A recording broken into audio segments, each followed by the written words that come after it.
टुपूक. तर मित्रांनो आम्ही चौघंजणं म्हणजे आम्ही तर खरं तर 6 जण आहेत आणि हे दोघं पण आहेत. तर पहिलं आम्ही चाललो ट्रिपला. ट्रिपला जाता-जाता पेट्रोल भरलं आणि मध्येच ट्रॅफिकमध्ये अडकलो.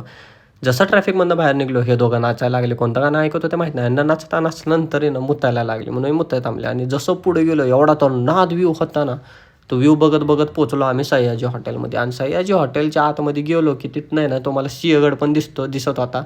पण ते आत्ता धुक्यामुळे दिसत नाही आणि नंतर आलं जेवण जे की भाकरी, भाज्या 2 होत्या. तर हा मी तुमचा ब्लॉगर चष्मात कसला दिसतोय यू हँडसम. नंतर आम्ही गेलो एखाद्या स्पॉटला, तर हे स्पॉट एवढं भारी होतं. एका मित्राला काय झालं स्पॉटला बघून आणि पडलंय जाऊन पाण्यामध्ये. बाहेर बघा आता कसं निघतंय ते. कसं म्हणजे कसं निघलंय बघा ना ते बाहेर मित्रांनो. त्याच्यानंतर मी आणि रितेश एवढं तर हसत होतो भाई, खाली बसलो माहिती का. असं वाटत होतं बघतोय आता, पण ठीक आहे जाऊ दे म्हणलं. आणि जसं मग आम्ही घरी निघालो तसं उन्हामध्ये आहे ना पाऊस पडायला लागला.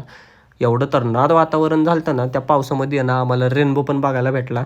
तुम्हाला मित्रांनो दिसतंय का रेनबो तर मला कमेंटमध्ये सांगा. तर मी शेवटचा चहा पिऊन बाय बाय म्हणतो तुम्हाला. तर भेटू आपण नेक्स्ट व्लॉगमध्ये.